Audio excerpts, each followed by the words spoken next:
and it was Dragonheart was the music, and we always did this because we set the tone. So the music starts and I don't move for the competitors who could do a quad here tonight, and he told me right before the warm-up he's going for it. first like 10 seconds, and it's just drummed boom, boom, boom, boom, and you could hear a pin drop. There's like 20,000 people. You could hear a pin drop. And I remember I was wearing this chain on my neck, and it was bouncing off my chest. That's From insane. your heart. My heart was coming through, and I'm standing there, and I'm like, and I was like, talk about being in the moment. There was no future, there was no past. I was like, do you want to be a champion, or do you want to be a legend? Let's go. Because you can't do both. And welcome back to another episode of 11 Wins Podcast. I'm your host, 11. My name is Winnie. And today, I'm so excited. I'm shaking. We have a Canadian gem. If my older sister growing up knows that I'm next to this man, she would literally pass out. You're welcome. You're welcome. I'm grateful, and you're welcome, Winnie.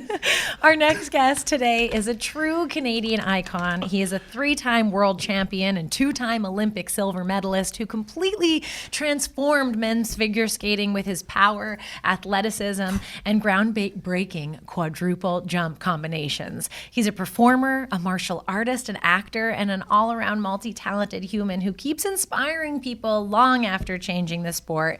Please put your joints up and your hands together for Elvis Stojko! Thank you for the wonderful intro. That was awesome. Thank you. Thank you It's for great to be taking here. the time to come here. This is crazy. I was telling everyone this morning. Is that too fanny? Is that too weird? No, I think that's great. Yeah. Like, it's amazing. I'm so grateful you're here. Thank you. Oh no, my pleasure. I'm just grateful that people still remember. It's been a long time since I was skating. Like literally doing tomorrow. I think I'm getting up early. I'm already doing tons of media for the winter tour that we're doing through Canada, and then the spring tour just got announced. So it's tomorrow morning is 5 a.m. pickup, and then I'm like doing all the regular morning show stuff in the morning, and I'm busy till from 6 a.m. till noon, and I'm just grateful for that because again, it's not just one generation of separation for me. I retired in 2002 from Olympics.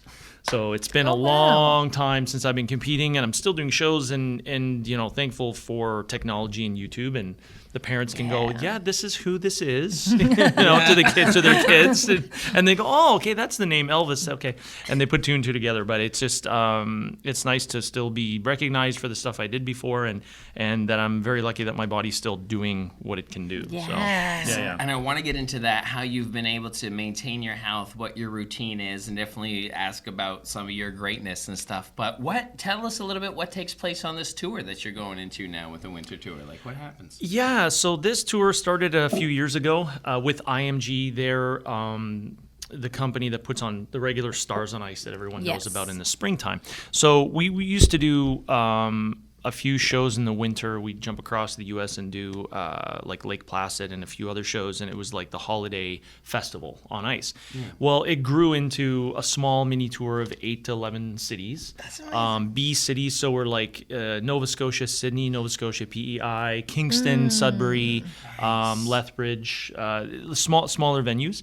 And it's just a holiday-based show, scaled down. We have Katerina Gordieva's coming back to skate with us, which is awesome. She's my generation. Actually, I think she even competed before I did at the Olympics. Yeah, 88.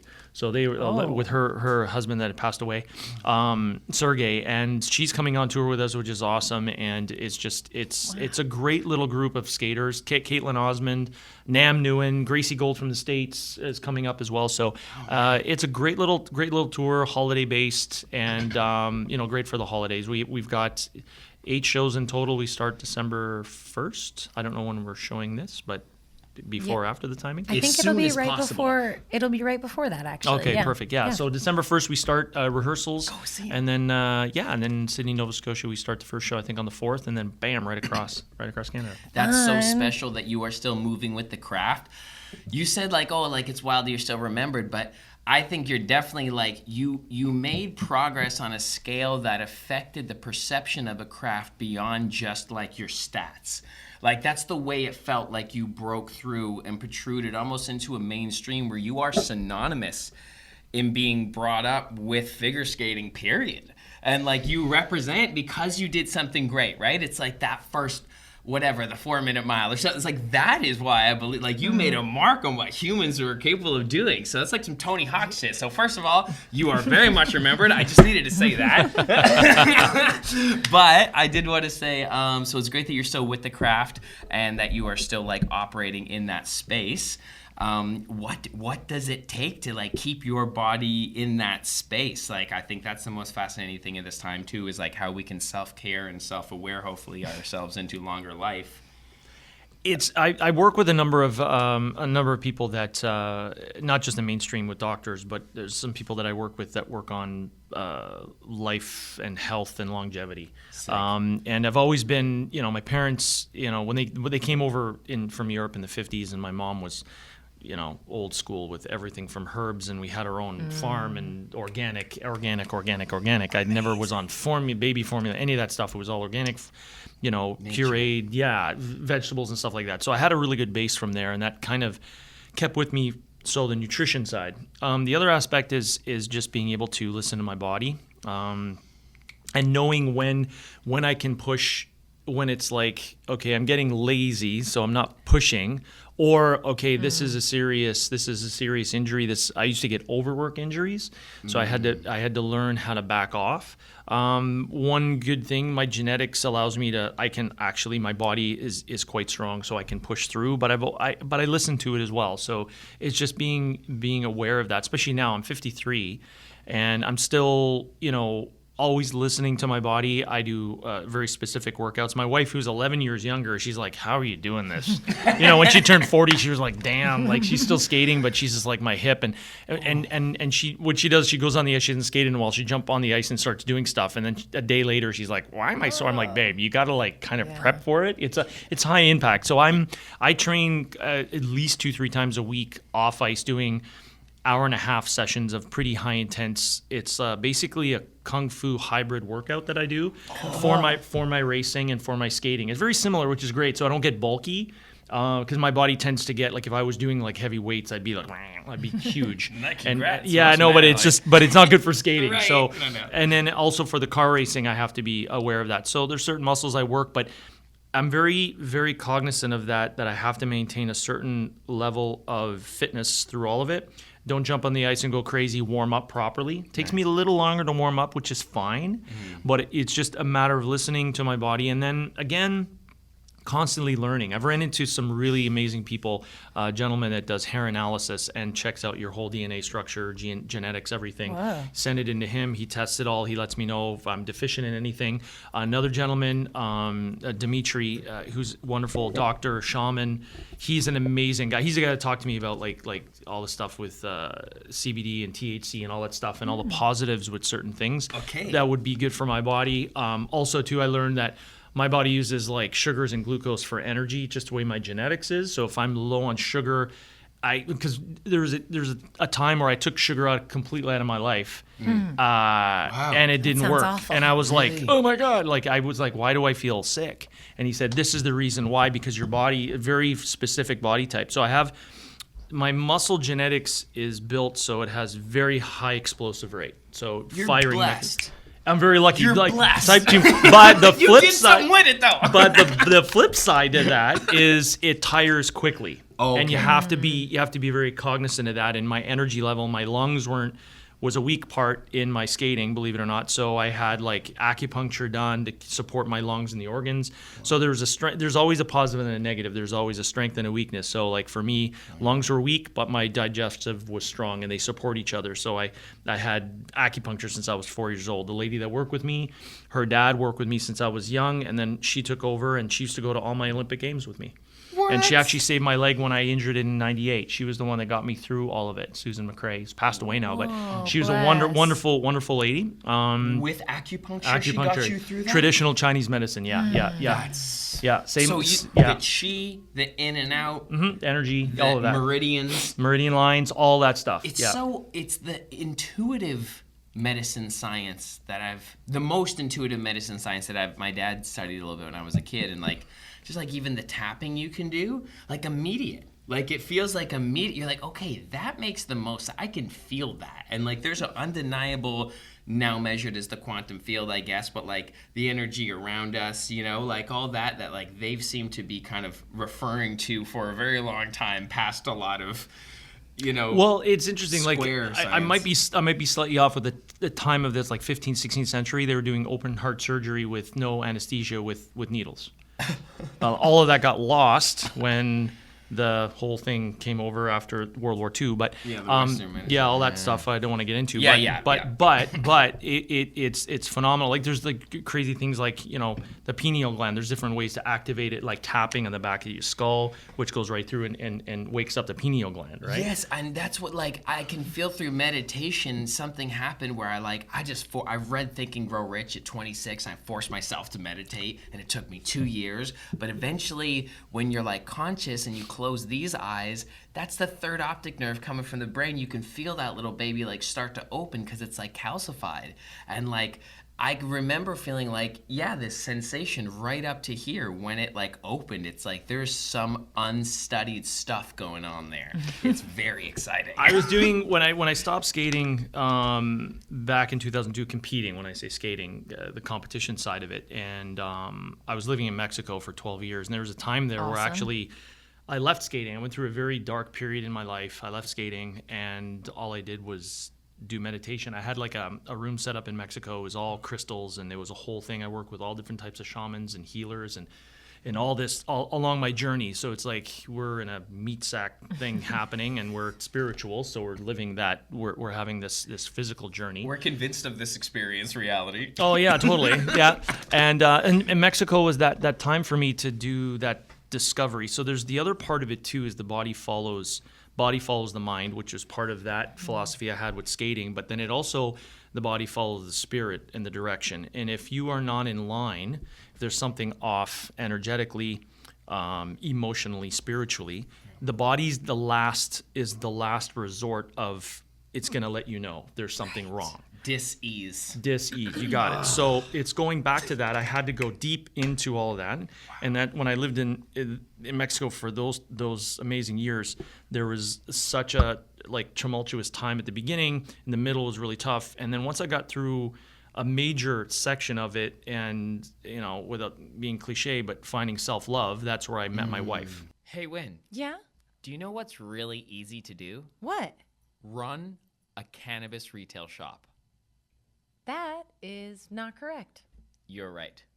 But do you know how a cannabis retail shop can make things easier on themselves? Loyalty. That's right, by using sticky cards. What? Sticky cards makes things easy for you. There's no apps, no papers. You're not stamping anything or punching anything. Force people to remember something. It's just a loyalty program that lives in your customer's e-wallet that you could send push notifications to. Okay, so this is perfect. It sounds like I'm gonna open up a cannabis retail shop because that made everything easier. So if you do, get sticky cards, because if you want loyalty that sticks, get sticky cards. Hey, that was sick. You want loyalty that sticks? Get sticky cards. It was like, it's that moment. You love yourself, open up the door for someone else to love and you bam. easily. Yeah, and then bam. It's like, but I had to step away from skating in a way that my identity was, and I use this a lot with motivational speaking, is there's the wagon wheel, and on that wheel there's the hub in the center and all these spokes. And in the center is the thing you're doing. So skating was the hub. And then each branch, each spoke is an aspect to it that supports it to the outer rim. Could be family, loved ones, training, coaches, fitness, all of the stuff. And the more spokes you have, the more support you have in the wheel. What I discovered after I stopped skating, and I had this, ego persona built as Elvis Stojko, the skater that did these things, but actually that wasn't me. That's just stuff I did. But my identity and my self-worth was attached to that. So of all these years, then all of a sudden when I stopped skating, I was like, why do I have anxiety? Why am I having panic attacks?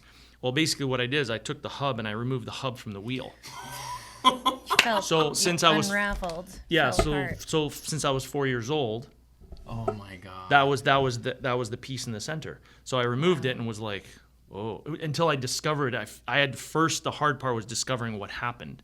And then I removed that and I was like, oh my gosh. And then I realized, wait a minute, I have to put a hub back in, but it's actually me.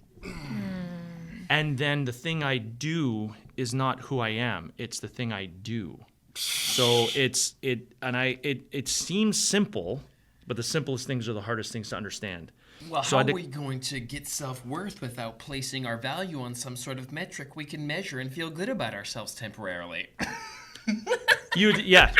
What he just said, because it's true. It's all the external thing, the money, the fame, the all this other stuff, and realized that my self-worth was attached to it. And unfortunately, near like 98, when I injured my leg, that was the pinnacle of it was all the pressure of trying to do this thing, and in my mind, I won a silver, but I still failed. Like in your mind, you still, because you didn't win the gold, and you're the first loser, and all this baloney, right? So it manifested into my leg, which on the right side is career and moving forward and stopping back. It's Where we hold energy, you got it. and that goes back to the original thing I was saying, that the body will hold. It's the last resort of something spiritually, emotionally, and that's in you being holding back. So when you ask the question of the longevity, there's so many, like I'm jumping all over the place, but I'm giving you points of reference to nutrition, understanding that part about it with the body, understanding how far you can push yourself, and then going into the spiritual and understanding, okay, I need to separate from everything and figure this out. And because if I don't, this could get really bad. Well, that's courageous, though. Well, That's courageous, because awareness and implementation are different. Like knowing of something and doing something about it are separate skills. So you're like, you have a fearlessness, though, about you to explore that, first of all, but then also to proceed with switching your hubcap or trying to make sense of it. Like, that's a big move. And it's I attribute it to my kung fu and martial art training is the warrior within. It's like there's a great book too called The Peaceful Warrior. If you ever get a chance to see the movie or read the book, The Peaceful Warrior, about a gymnast, the peaceful warrior from within, and it was basically that I knew for self-preservation and to be free and live free. I was like, I gotta do something because there's something off.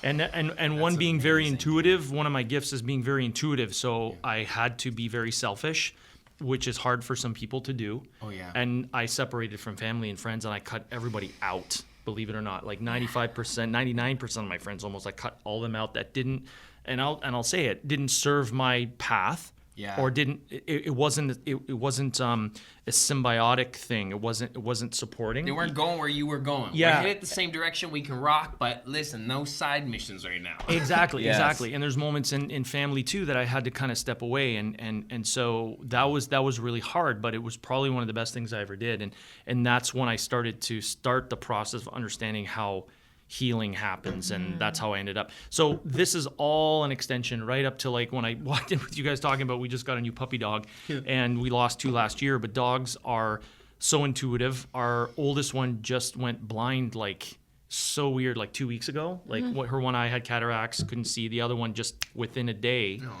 But she's so intuitive already. Like she's like already knows the house, moving around. And then the little one we have, 8 weeks old. It's crazy that she's already connecting, and she kind of knows what's happening with her, but their energy together. Yes, they communicate on like a psychic level more. Yeah, and dogs are healing. They'll take on stuff. Like when I was going through a really hard time, my dog Besla, who was there all the time, and I miss her to death. I lost her last year, and if something was wrong, she'd be on the bed with me right away, and she'd just sit there and she'd just wait. And these are blue healers. They're full of energy. They're zoomies all the and she would come and chill out with me and just say, "Hey, Daddy, what's wrong?" And it's like they hold space for you. Yeah, they're very like dogs are like of this realm, like best He doesn't friends, ever for do sure. this. This is obviously like a reflection of my excitement energy. This is He's soothing you. yeah. And then cats, we have a cat too, and I get like some anxiety in my chest, and her name's Olive, and she'll like just and sit here literally, and she'll feel her like divine nature calling. And she'll start purring, right? And she'll purr right there. She knows like where the energy is. like up here, over there, like, you know how we were talking about the body holds it. She'll sit, she'll purr until it's dissolved. The second it's dissolved, she dips. It's interesting. done. There's research with that too, where they negative and positive ions, right? You want more than negative ions to kind of balance you out. So you have like the wind going through trees. Or you go outside and you just thunderstorm, lightning storm, and it's all electric. It's because of the negative ions. Water running through over rocks, that's another one, and the purring of a cat. Oh, what? It's really cool. Yeah, so they'll come up like, and if you have like, say you've got we used to have cats too back in the day, and I'd come home from travel, and our cat would just be on my bag of clothes, my dirty clothes and stuff, and just be like, yeah, I gotta reset your crap. And just purr for a while, and they're like a diva, I'm done. And then they'd leave. I know, it's They're like incredible. resetting the stuff. Yeah, it's like they're heartless. They're doing this amazing thing, and then they're heartless at, whatever. So I helped you with your crap. Yeah. Now I'm gonna go and like lick my paws now They're or whatever. aliens. I love them. Special alien think- sorcerers. Yeah. They exist more in spirit than physical. I feel like all of like C's energy forms, and it's Well, pretty cool. they say they can see the other realms. Like you can talk about fairy realms.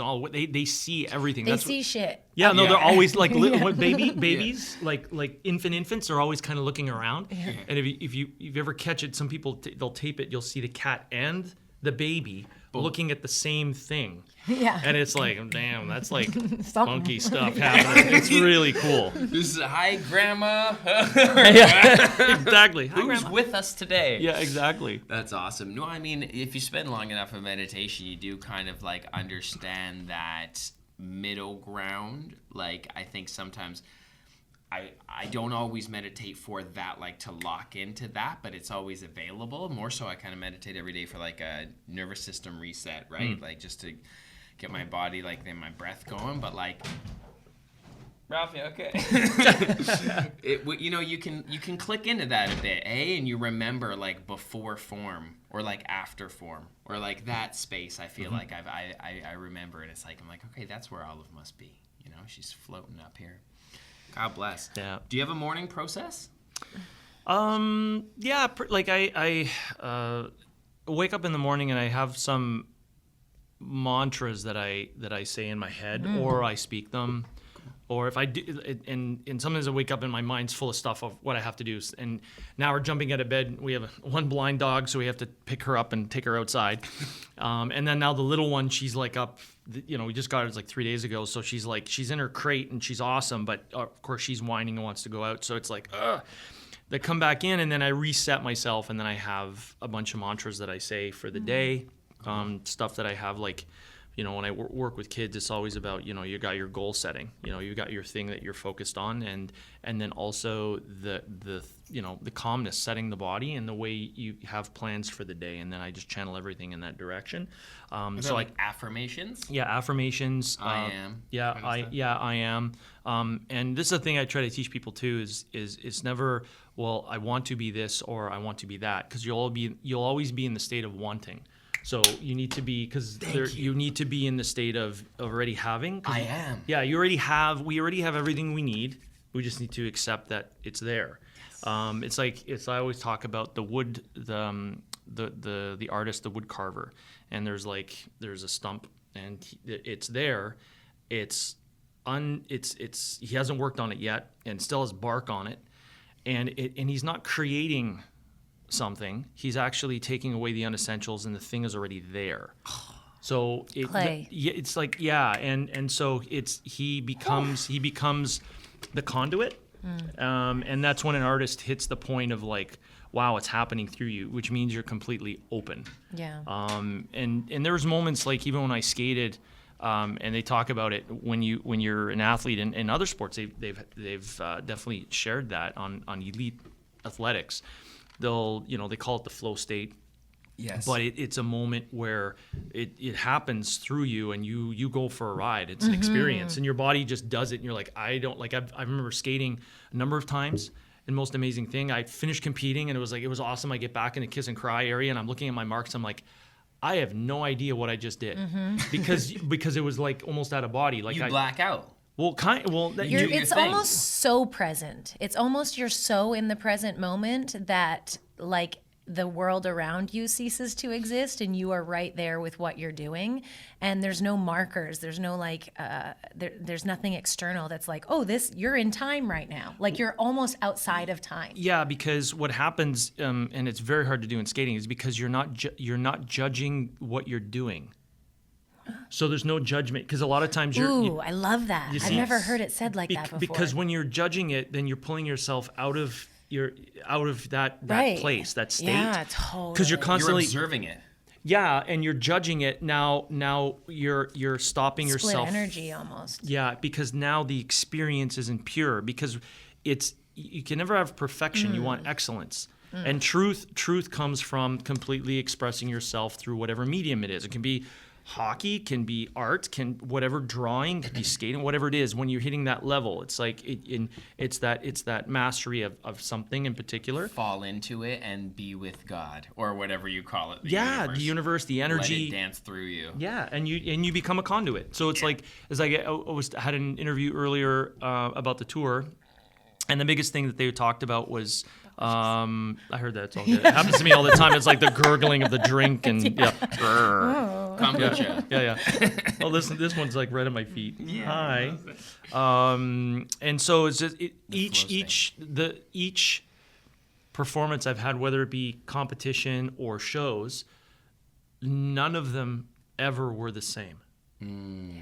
Even though it is a recital, it's never the same, because each experience is different. The crowd was different. I was in a different state. They're in a different state. And instead of skating for them or to them, I skate with them. So we both have an experience. This is a performer. Absolutely. Well, it's the only way to do it. When people say like good freestyle, I'm like, I don't remember it.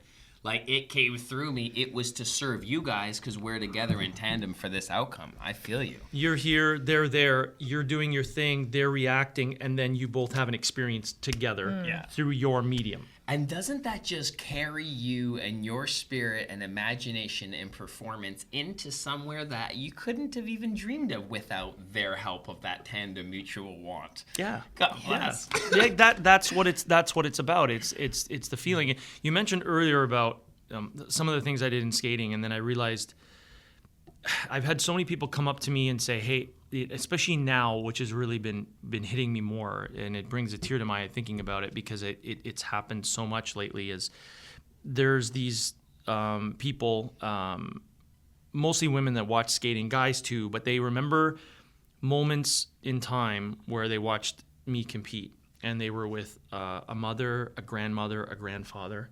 And they used to be, because they don't have this anymore, but everyone, skating's on. We're all getting together. We're going to watch it now. The way TV used to be was super special. Nationals was on, and then Worlds was on, and then Olympics every 4 years. And they'd be like, we're watching Elvis, we're watching Kurt, we're watching skating, we're watching our favorites. They would have bets if they would play certain commercials during, like it was like the Super Bowl. Yeah. And they'd come back and say, you were part of a fundamental part of my growing up period. And you were in the house. You were part of the family. Yes. And they remember the way they felt. It didn't matter if I fell or won or whatever. It was the way they felt and the people that they were with. They said, my grandmother just passed away, but my time with her was always linked to seeing you skate because she loved you.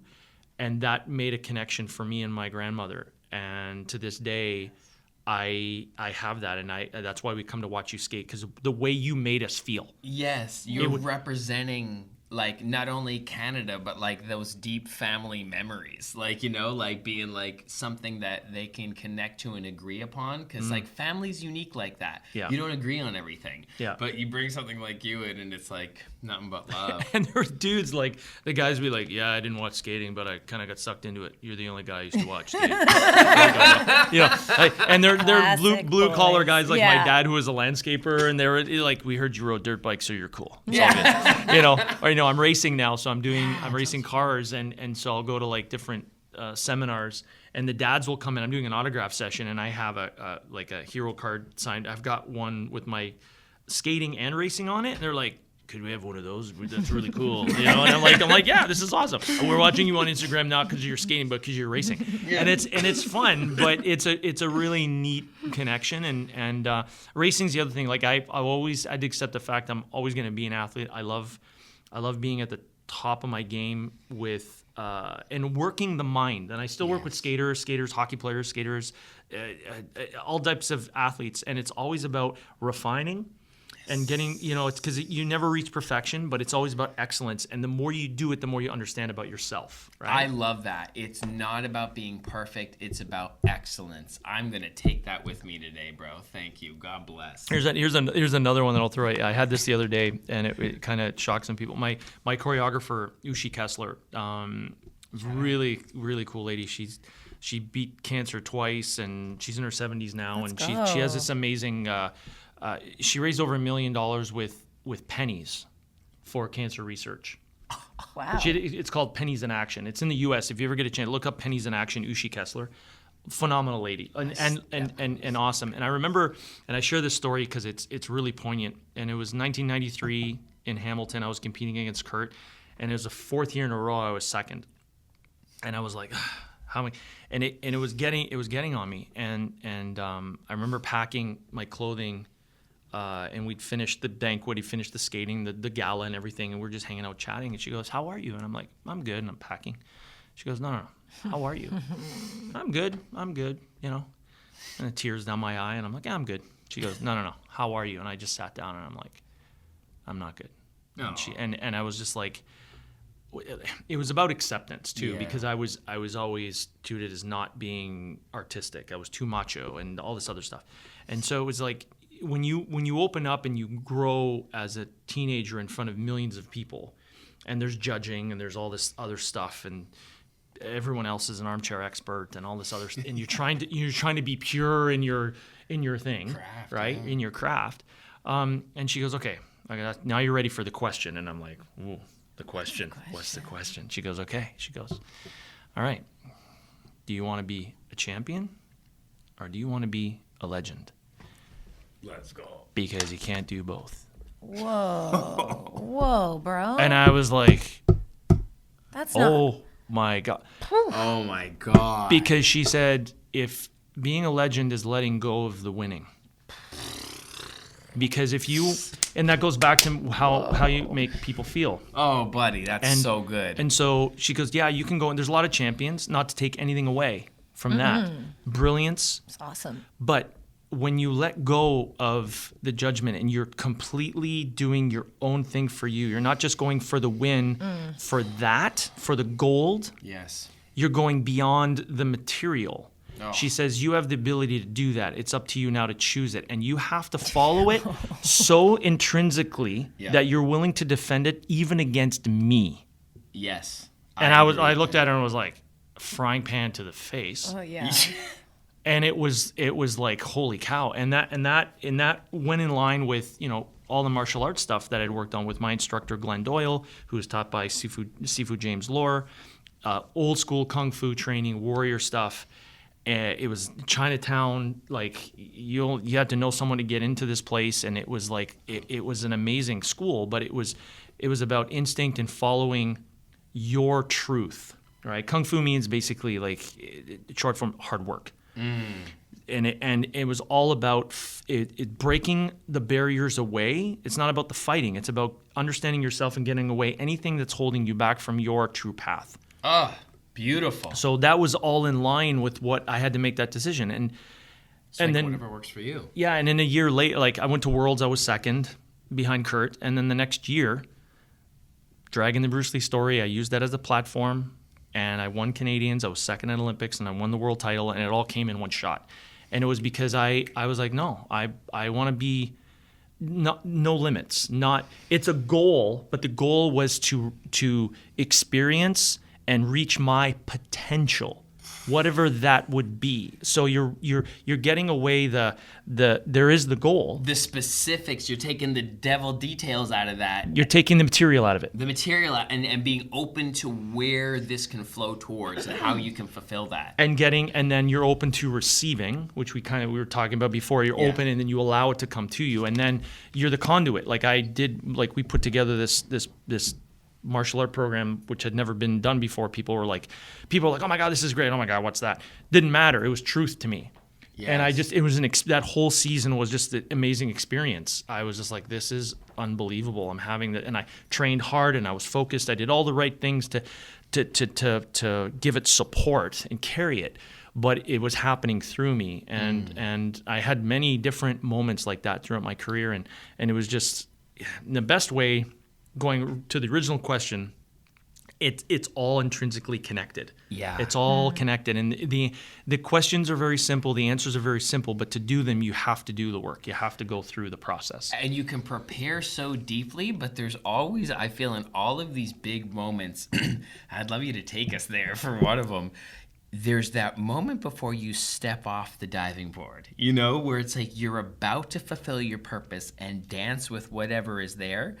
I'd say like just before your music came on, you're all dressed, you're there, what is it, 94, 90, you're there and it's dark and everyone's waiting and there's that 1 second, like for me, like I'm waiting at the Opera House on the side stages and my verse is about to come on and I'm like, I've done this before. This isn't like just this experience, but I'm about to jump off this before. And like that through line, I remember... Like, do you remember it? Like. Oh no! I as soon as you're talking about it, I know moments like it's so connected. Yeah. That the hairs on the back of my neck stand up because it's so. It was so real, and I remember that we used to do simulations where you'd come in and you wear your outfit and we do like a proper warm up. And I was like, dress rehearsal. A dress rehearsal, yeah. But I'm like, guys, it's a simulation. No matter how many simulations you do, unless you get good, like I always tell like skaters, you want to get good at competition. They're like, how did you do it? How do you control the nerves? I said, I competed. You get good at competition. You put yourself in those moments. So we met through Louis Beaumander. Yeah. And I remember going to classes and I did group classes first, and it's hard. You get your scene work, and then you go in for next class. And you got to do it. Well, and he would always, I didn't know any of these people, and there's 10 or 12 of us, and then he'd go, who wants to go first, right? I'd always try to go first. Yes! It scared the crap out of me. Yeah. So right. It put me on. Run at it. You run at the it. monster. Yeah, if you're afraid of it, do it. So if I was ever afraid of something, it used to piss me off. I go, why am I afraid of this? Yes. And then you just jump in. But there's that moment, I remember, right before it, you could win it all or lose it in that moment. It is the line. Yeah. Because you actually have to let go of all the training and trust everything you've been doing to allow it to happen. You have to allow it to happen. And that's the difference between, and that's the warrior. Trusting all the preparation going in. I remember the year I did the first quadruple, and it was in Hamilton, and we had the top 6 guys in the world in Hamilton. And it was huge. We were sold out, and we just competed throughout the world to get the points to get to this final before we go to Worlds. That's what I'm talking about. And it was like everyone's like, "Oh, Elvis, you're at home," and I was doing the quadruple, it was working really well, and I went out and skated the short program really good, and I was first after the short, and I'm like, "Holy cow, I could win this. This is awesome." And she's like, okay, no one's ever done the quadruple. You want to risk it tonight? I'm like, hell yeah, I'm first, but let's not be conservative, because then she goes back. Do you want to be the champion or do you want to be the legend? Do you want to just do enough to win because of this, or do you want to risk everything? Right? Throw it all on the table. What's it all worth unless you go? Yeah, but it's also a calculated risk because I've trained. It's not like I've never done it. Right. Yes. So I'm like, holy cow, I could lose this championship here, or I just go for it. So I went, and I remember before, like, I stepped on the ice and I was announced, my name get announced, and I stepped on the ice, and it was Dragonheart was the music, and we always did this because we set the tone. So the music starts and I don't move for the competitors who could do a quad here tonight, and he told me right before the warm-up he's going for it. first like 10 seconds, and it's just drummed boom, boom, boom, boom. And you could hear a pin drop. There's like 20,000 people. You could hear a pin drop. Oh. And I remember I was wearing this chain on my neck, and it was bouncing off my God. chest. That's From insane. your heart. My heart was coming through, and I'm standing there, and I'm Bro. like, and I was like, talk about being in the moment. There was no future. There was no past. I was like, holy. I feel sick right now, you just explaining this. And I had to hold the position of strength. Oh my God. And then I'm just waiting to do the first move, and I'm like, the second jump is the quadruple. So I'm trying not to anticipate, but you have to slightly God. be like, I'm preparing. I open up for my first jump, and it was sweet. I land, and I'm like, this is good. So I come around, and I'm setting up for it, and then my legs got jelly Oh boy. as I'm going in. I've got no power in my legs. It's jelly. And I'm like, this is just energy. It's just energy taking over. You have to trust. And then as I stepped down the ice, all this energy came back up. And then and then it was like, it just happened through me, and I landed it. And the my whole God. place erupted. And it was like, and I remember that spot, but the heart rate was like through the roof, like through the roof. Yeah. You remember landing on that spot? Like you can like. Oh, see I ice? remember the feeling of doing the jump. I remember reaching back. I turned backwards, and I was reaching my left leg back to go. I can still remember the feeling, and the feeling in the air. And then because as soon as the toe hit the ice to launch up, I went, oh, I got this. Oh! It was that moment. It was that moment. And then I'm like, I landed, and I was like, oh my God, boom, and then bang. And then, I made sure that I didn't allow my energy to go too high. Yeah. Right. Because I almost missed the next jump. I was Yeah. like this in the air because I had so much adrenaline. It's not time to celebrate quite yet. Yeah, so I've got like a whole other program to do. Like I did the first 2 jumps. I've got like another like 12 jumps to do in this program or whatever, 10 jumps. But it was just I had to like balance myself out. And that's Whoa, energy that's management. So Yes. yes. Yeah, energy management. Energy management. Yeah, yeah. So- It was. That's incredible. Sorry, go ahead. I just have questions. I'm sorry. Did you feel, or do you feel even now when you perform, do you feel ready? That was incredible, though. Because story, that just was wanna say I can't I thank have you so chill much. I have constant chills, and I'm only asking because I teach yoga, and I was just at a conference this morning promoting the business, and there were so many people who were like, oh, I need to become flexible before I try yoga. So they didn't feel like they were ready to step into something, and that's holding them back from actually doing it. And I'm curious about, like, a lot of people with children say, like, there's never a right time or you never feel ready. So I'm curious, like, if you feel or felt ready before. There were moments in my career where I was like, I was ready. Like I was always prepared. Thank you. That was the one thing she always said to me. She goes, Elvis, there's so many people that want to win and be the best or do something great, but there's very few that will prepare to be great. Yes, absolutely, 100%. And to prepare to be great at something, you have to go through the process of sometimes not being ready. And it's like, I'm not flexible enough to do this. Well, start doing it so you can be flexible and you'll get good at it. Right. Because it's like, as we know in yoga, through the yoga, you end up learning about the body. It's like, well, I'm not strong enough to throw a punch, so I don't want to start kung fu. Right. That's basically what that's saying. Mm-hmm. It's the same thing. Well, through the kung fu, you're going to learn about yourself, so you'll understand that it's actually the punch becomes the action becomes the result, basically. It's a thing teaching you, Yeah. right? So it's the movement that's teaching you. So and until you realize that, there are definitely moments where, I skated and I had either an injury or something was off, and I went to a competition. I was like, I'm not at my best right now, but I'm gonna dig deep. And my coach used to say, Doug Lee, he was one of the best coaches in the world at competition. It was like, it wasn't what he said, it was what he didn't say. He was super calm. He'd trust you under the pressure, right? And so he always said, yeah, you can trust your average of what you do in practice. But he was like, dude, you're always above your average. You somehow, when you go to compete, you go up. So even if I wasn't doing well, I was able to get myself past it. So How do you do that? it's digging deep. It was always being very competitive and knowing how to dig deep, going, okay, I'm not at my best, but I want it so bad that I'm gonna figure out a way And instead of going, well, I don't have it today, so you give up. No. There's stuff inside you that you don't even realize. It's like digging. It's the last 1 or 2%. And this is the difference that I try to explain to kids that are training. And I'm like, okay, you want to go to the Olympics? Yes. Okay. Think about, and I work with kids that want to go to the NHL. And I say, you gotta have your goal, but when you train, every training session is like you're going for the Stanley Cup or the World Championship or the 9th inning. You've got 2 outs, the bases are loaded, and you're last guy up to bat. So I'm doing an exercise. And, I'll start doing it. It's working on my legs. And I'm doing this exercise, for example. And I'm working on it. And I'm a little bit tired today. And I have to do a certain amount in a certain set. And I get through the first part of it. And you're working the muscle. You're feeling it. There's another set where it's starting to get harder. It's burning, right? And then there's another part where you hit the wall. And you're like, I can't go more. But you go, no. The mind goes, no, I need to do 5 more. But the body's like, no. And the mind goes, yes, you can.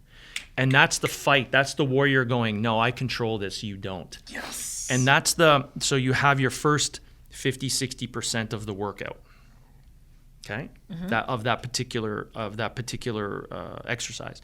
Then you go to the next chunk of, 20, 30%. And then it gets a little closer, and you're down to the last 5%. It's the last 1% that is the one that takes you beyond. Right. That to the point where I'm doing a workout and I've got my weight vest on, and I collapse and I actually can't get up because I push so hard. That 1% in the mind of training in Kung Fu as we do things. When you get to that point, it's not just training the body, but training the mind to be in control. When you go to competition and you have all that pressure on you, it's the same thing. You have all this weight. And you're like, I can't do it. And the mind goes, no, I've trained this. Yes, you can. That's how it goes. And the ones at the top, the elite of the elite, they push themselves in training to that last 1%. You're squeezing everything out. That's why they're doing that in competition. Everyone thinks it's magical. If you listen to there's a great documentary with and I'm not a basketball fan, but I love greatness in anything. And I remember watching this with the Michael Jordan talking about the Chicago Bulls. Yes. That was my era. Yes. And the way he talks about it and and I'm like, yeah, he's a legend. That's the type. And he used to bring the team up to that 1-2%. That's why he was the captain. That's why he was one of the greatest, And Muhammad Ali, my hero, this guy would train like that. But he would also in his body and his soul, he knew he was the best. Arnold Schwarzenegger, the pumping iron. Ever see that documentary, man? He was like psyching guys out, but he really believed he already won before he even got in. No, just you guys are just here. I've already won. That scene where he's at breakfast with Lou Ferrigno or whatever and his father. I know. How you gonna explain to your son when he's sad after he loses? He just was fucking with him the whole time. I love that. There's different ways of doing knew. it, but he already knew. And I cut you. You had a thought there, so you have. I know. I have so many thoughts because I'm so invigorated off of this conversation. Thank you so much. I feel what you mean about the greatness, no matter what the medium. I'm also fascinated with that, and there's something that's stuck over this past year deeply with me. And my observation with people is the way you do anything is the way you do everything. People have that energy, and it doesn't matter how it manifests. It's like you catch that spirit, and it's almost like you're woken up. I feel like Michael Jordan smelt the coffee beans of this conscious expression, It's like, and it's tough to get there, for you have to be obsessed with something. But when he was at that gym, the next morning at 5 a.m. and the new guys on the team who did go out the night before, they couldn't keep up. He's like, fuck.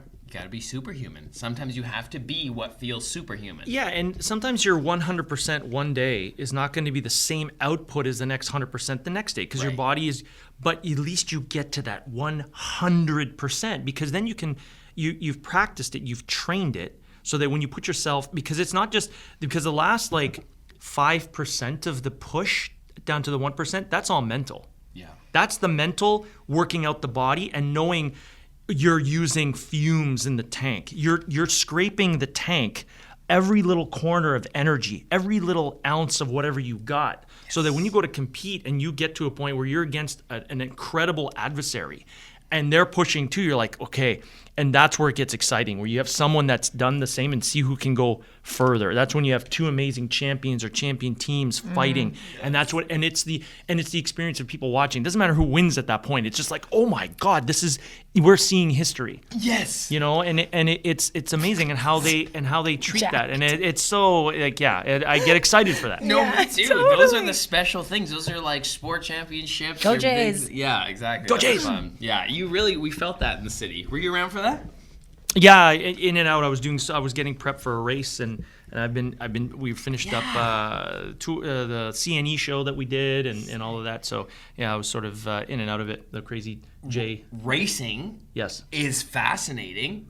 Pressure on the chest, inertia, breath, all that. You've been into that practice? That's like, yeah. You Like, love discipline, eh? well, I've always been that way because I use discipline of Ayrton Senna is one of my heroes, and one of the things, he didn't have any heroes. It was competence, persistence, and hard work. Those were his the things that he focused on. So for me, I look at it as it's persistence, consistency, and belief. For me, Persistence, consistency, and belief. So persistence, and you're I like that one persistent better with it, than the first one. but you're consistent with it. Yeah. Consistency, and you can be consistent. You can have those two things, but if you don't have belief, you're never going to push that last 5, 2, 3, 1%. Okay, that you just reminded me of my question. Can I ask? Yeah, of course.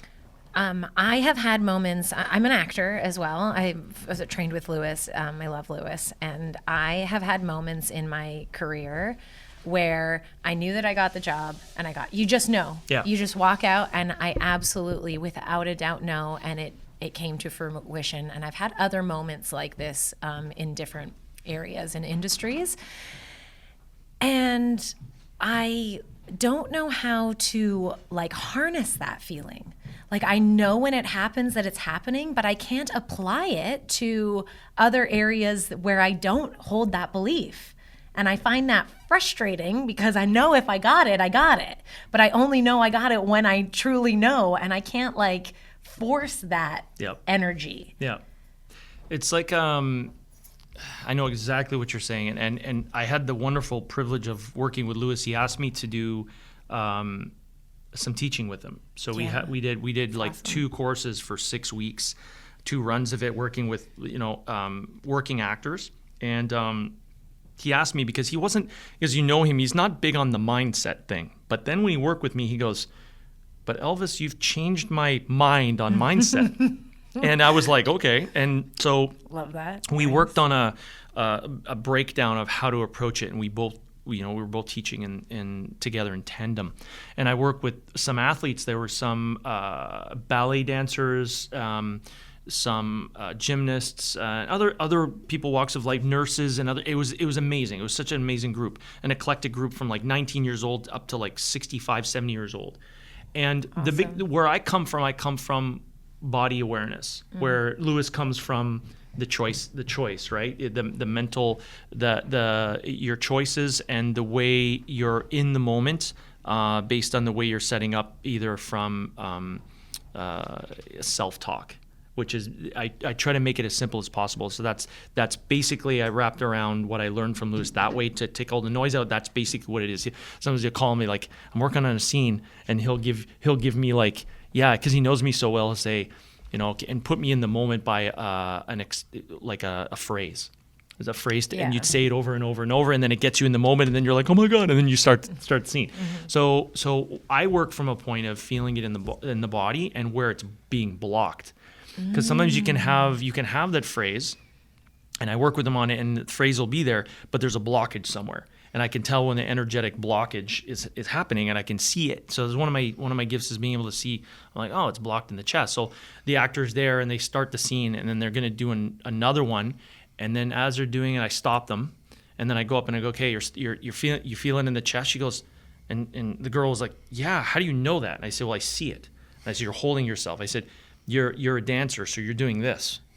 I said, so your body's going back. It's trying to use something from your already very trained. It's a tool. It's a good tool. Safety tool. mechanism. Great tool. Works over there. Yeah, it works over there, but it doesn't work over here. Yeah. And she's like, oh, and I said, you got to let that go. I know it very well because skaters do the same thing. I'm very tense. Yeah. So I had to learn to let go of all this so that all the nervous system and the muscles in the body is very relaxed so that every emotion that you have that's being pinged or triggered, the body can pulse. But if you're tight, it can't pulse. You can't feel it. You can't hold it. And I said, you're holding stuff. And if you want to be real, you're also gonna access, moments in the past and feelings that you had. You might not remember the moment, but working with Lewis, he's gonna ping those moments so that it becomes real in the present time. So if your body is already locked up, you can access, you can feel all you want. Yeah. But it's not going to show through the camera. We only have one Paradox Live left of this year. Oh, and it's our 1-year anniversary. Here of at the having Meta it Milky at Way. The Meta Milky Way. I love it. I love this space that we've cultivated here. It's so special. We know that you're making an investment by purchasing a Paradox Live ticket. We get that, It's and we all thank you. inclusive, though. I just gotta say, we put a mindful spin on the food. It's always fresh. You always feel revitalized. We You do can come something hungry cool. and leave full. And it's all-inclusive flower bar. You're getting cannabis, You can come sober and leave high. delicious treats to go. We have a raw partnership, so you get to keep your trays and your rollies, and you take them in abundance. And You can come dehydrated and get hydrated. because Winnie does an amazing mocktail bar every time. She does like mango sunrises, she does virgin mojitos, and it's always made with fresh lime, and she balls out with the organic lime juice, the ones in the glass jars, the ones that are in the aisle. And this time around, we have a ticket option that you can buy raffles before the show, so you don't need to worry about bringing cash on the day. In fact, we've included your raffles with your, I want to say general admissions ticket, but they're all just exclusive tickets because it's an intimate hang. It's not too big. We had to scale down the size to do things our way, and we love running it here at our podcast studio where it has just been a vortex for creative, fulfilling conversation. I make up all the songs with my live band. Winnie hosts and does stand-up comedy. And the tickets, we're encouraging you to get tickets with your ticket beforehand because on the night, you'll get 3 tickets for $10. But if you purchase before those tickets, give us an extra $10 in your purchase, you'll get 5 tickets. Last time we had a taco bar. Time before that we ordered sushi, and people are getting drinks. They're having a cigarette outside. They're rolling their joints. They're over here talking to an LP or a grower about their weed, and they miss the opportunity to get raffles, and they want them. But whatever Paradox Live you come to, it's gonna be a special vibe because it's something new every time. So good. Okay, love you guys. Thank you for coming. Thanks for coming. Get tickets here. Yeah, on Jump Comedy. Shout out Jump Comedy. And we'll see you at the show. Love you guys. Bye. And she was like, oh, that makes sense. Okay, now you do some breathing. So I got the body in, and then I gave it over to Lewis, and then Lewis gave the phrase, and bam. It was like bang, and everyone goes, "Oh my god!" And she goes, "That was so cool." That's All right, so cool. and that's the point where holding it back, and again, the body knows. So if you're trying to do, going back to your original question, with trying to go back and figure out how was I so in? That's the ultimate question, is knowing yourself, because there could be a belief, a preparation, or something that was a little bit off, and maybe it's a stepping stone, but it's actually that particular part that you wanted, maybe it's not the one for you, but it's just the process of going through to get it is a learning step to the next one. Yeah. So you That's let go. true. So you let go of it. You gotta Yeah. trust the flow. I have entered my everything actually is working out, even though it doesn't maybe feel it sometimes. It doesn't feel like it sometimes. Yeah. And that's alleviating that like quote unquote pain that comes with when you have an expectation and it doesn't come to fruition in the way that you thought it would. Yeah. You know. And the expectation is the fear, or not the fear, but if you have your goal, and this is where people get mixed up. Well, you have your goal and you're thinking of the future. Yeah, you have your goal, And then when you're doing it in the moment, you forget about it. Yeah. And then it kicks in on how you work on it. So one of the mantras you asked me about, in the morning mantra, I have my goal and I say it every day. I am there. And going back, and this might help with this, because I asked my students, whoever I work with, equestrian rider, a martial artist, a skater, a hockey player, a race car driver, an actor. It's all the same. So I say, okay, here's my question. In the thing you're doing, whatever outlet, whatever medium you chose, what is your ultimate goal with what you're doing? Okay, goes back to the champion or the legend. Yeah, but and always choose something. And I say, if you're gonna do it, don't make it limiting. It's got to be big, but have your goal. Some skaters go, well, I don't want to go to the Olympics, but I want to be a performer and skate like Disney and do stuff all around the world. I want to have a profession. And awesome, great. So you've got that. You got to know how badly you want it. Your whole being has to want it. And then the second question, you might not know the answer at the moment, is what are you afraid of? Because as a coach, as a mentor, as a teacher, I can only take you as far as your fears will let me. So you're gonna have to do the work. This is where when I work with Lewis was like, Elvis, you come. I always say, to be a good student, you got to bring minimum 50% to your class. Minimum. As a good student. And he was like, man, you like, he would give me something to work on. I make sure the next time. My goal was never to allow him to bring up the thing he wanted me to work on. He had to give me something new every time I went in to do private classes with him. That's sick. Dude. Right? So he was just like, damn, and I said, that's how I work. Yes. It's because that's how bad I want this. Yes. And because I'm driven towards it. So the fear, the other part is, you're always going to have the fear. It's always going to be there. There's a demon that always comes at that moment when you're about to step through the curtain. Yes. The demon shows up. You're like, damn, he wasn't here while I was training. Why is he showing up now? Because it matters to you in the moment. It's not going to come up in a simulation. It's not going to come up in practice.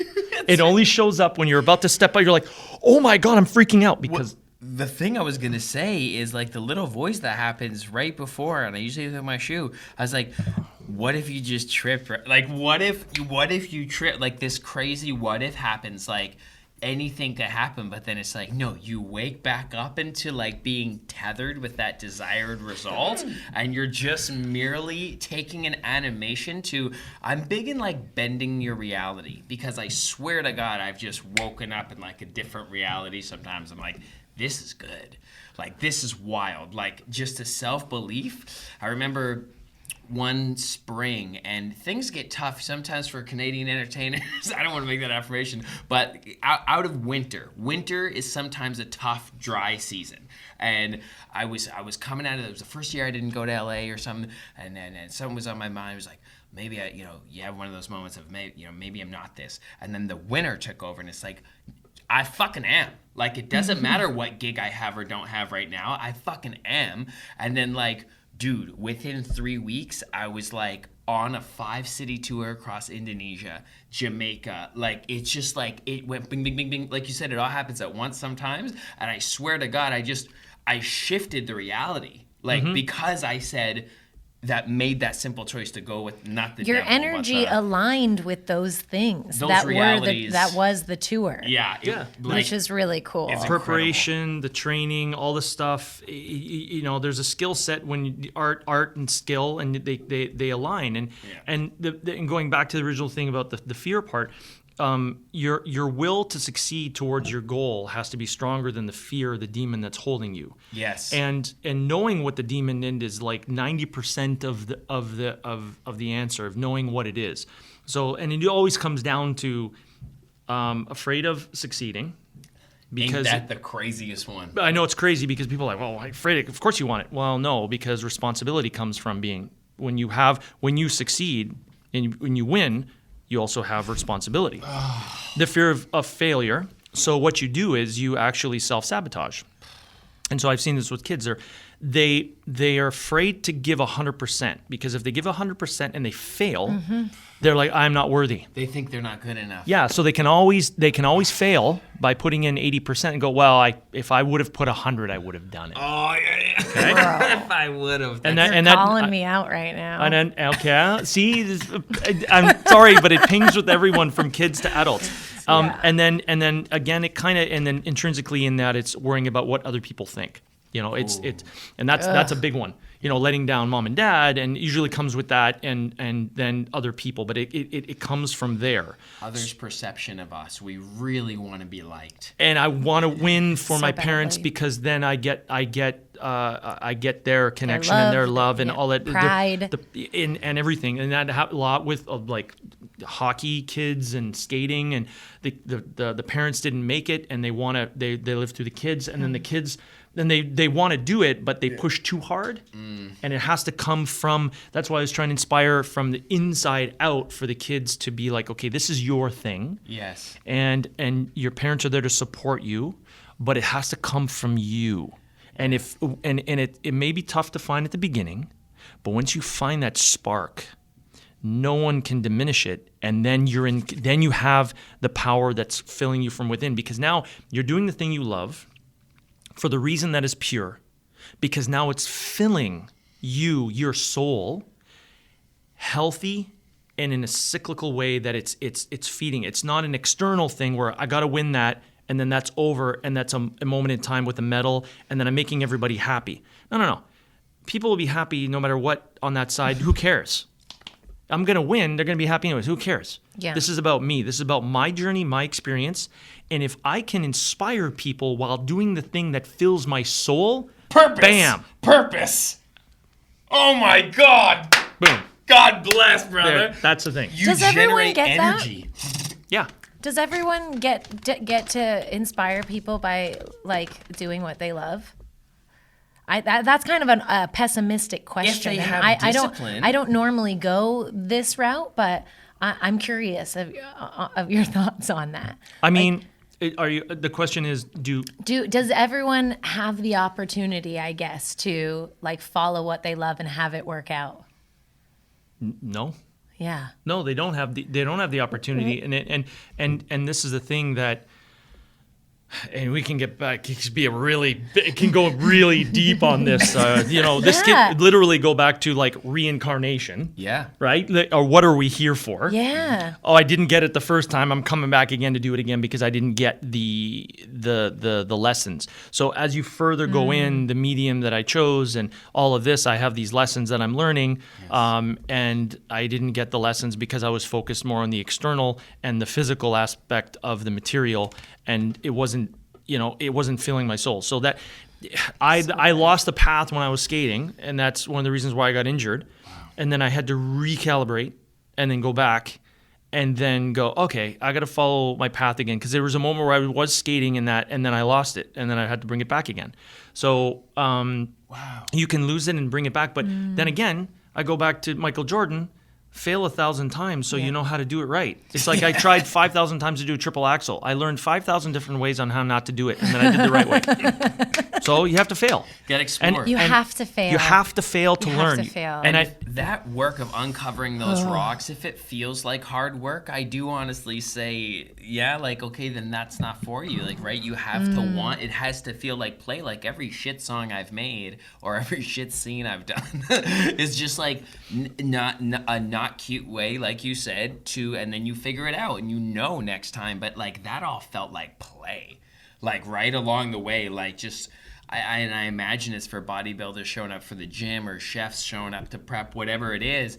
You gotta kind of love that grit, I think, or be addicted to it at least. you have to, and that's the thing. That's why you have to know the goal with what you're doing. Because if you're going through all that grit and you're like, oh my God, I hate this. That's Your goal has to pull you out in those moments of pushing. Not even forget about the 1 or 5%. The next, you do the first 50%, which is kind of hard, and then the next section, you can't even get through it. It's and impossible. if you can't get through the next 20%, then you got to either reevaluate or find your goal that's going to pull you through it, because then you're on a different. But then again, you can go through and go, actually, this is not for me. Yeah, and I think that's a lot of times, especially in the music scene, I've seen like, oh, but the late nights, oh, but the this, and I'm like, yeah, no, I'm not gonna talk you into this. Like, yeah, like don't torture yourself, because it it can be that way too, and that's okay, and it's good to try things, but ultimately I love the feeling of like that last 20%, right, of who cares the most on any project, often the director with a film or the executive producer or artist with a song. It's just like, who's taking it through and taking the lumps, and it's like that journey. And as you said, the results are great, the gold medals can come, the plaques can come, the bags can come, all that. But it's that journey, I feel, our consciousness is collecting those data points. Like go through those hardships, and then when you've pursued something and you've started with a class of people or a group of people, and then you're the, like, not to say, like not talking now, but there's only a couple of you left, and it's like, we all must be tired. We all must be in pain. It's like, fuck yeah. Like that private club of beat up last few standing is like just, and they all get it because there's a symbiotic relationship, because you're there. It's like competing with Kurt all those years. Yeah. And we became closer working now together because we were it was such a tight competition. Yeah. But you respect your competitor. And they're the only ones there. And if I wouldn't be the skater I was back then or am today, if it wasn't for Kurt, and vice versa. Oh. He made me better, I made him better. You're only as good as your competition. Yeah. So you need that. Oh. And going through the process of understanding, and you make a choice, and you're like, oh, but I don't want to make the wrong choice. No. Make the choice, commit to it, and you realize, that was the wrong choice. But you can put it to the side and go, oh, that's the one I need. Mm-hmm. You know? Yeah, it doesn't need to carry so much weight. I think sometimes when we make wrong decisions, we're like, I shouldn't have done that. You're shooting yourself, right? Yeah, like shoulda, woulda, coulda. And then you spend so much energy and time just bitching about what you shouldn't have done instead of getting on to another option. And I'll share, and that's a huge one. I'll share a really cool story. It's a skating martial arts story. It's like the grasshopper and the teacher. So my instructor comes to the club. I'm training, and my kung fu instructor comes, Glenn, and he came a little bit later after one of the practice. How'd it go today? I'm like, it was crap today. It was really shitty. Working on triple axles, and I tried 10 in a row, and I only got one. Usually I can do most of them. Like it was, all my timing was off and all this stuff, and I was doing this wrong and that wrong and that wrong and then. He goes, okay. You did one right? I said, yeah, I did this one. And he goes, okay, perfect. He says, okay. So right now, your mind is thinking about blocking the thing that you don't want. You're measuring the gap. So the one that you did right, what were the things you did right? Well, I did this, I did that, and I did that. He says, okay, focus on that. I said, yeah, my body doesn't feel great today. It doesn't matter. So it's not in tune today. Something's a little bit off. This is the process of talking about digging deep, that 1%. So that 1% is you're looking there, and I'm like, okay. So I went back, and I did this, and then the body was amazing. And I allowed all those, because the timing was in there. I was just blocking. It could have been just a day, something on my mind, something was off, and so I just focused my energy, my mindset. So I went in with the mindset of this, the focus energy of this, and then I went out and did them. And I was like, damn. And from that day on, I teach it all the time.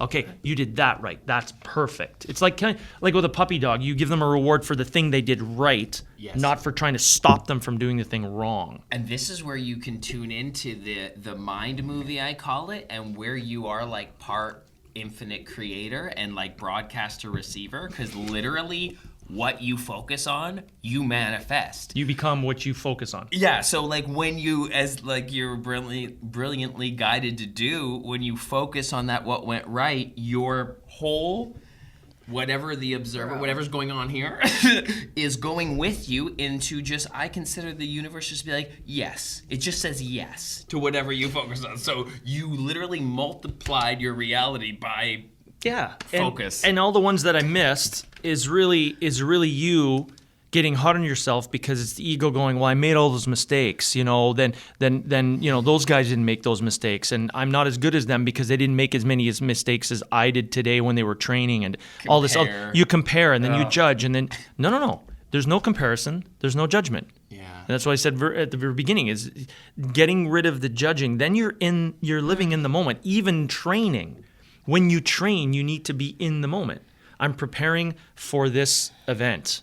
So every move I make, every time I'm on the ice, no matter what it was, even now when I'm skating, when I'm preparing for a show, I'm like, each time I get out there, everything counts, because every time you do three things incorrect in a row, say you make the mistake 3 times wrong, and you start to, like, if I'm doing a technique and I've done it 3 times wrong, I have to do it 3 times in a row correctly again to unlearn it, because the body learns it. So I'm like, oh, I got to focus it. Okay, zone in. How did I do it? That's what I did right.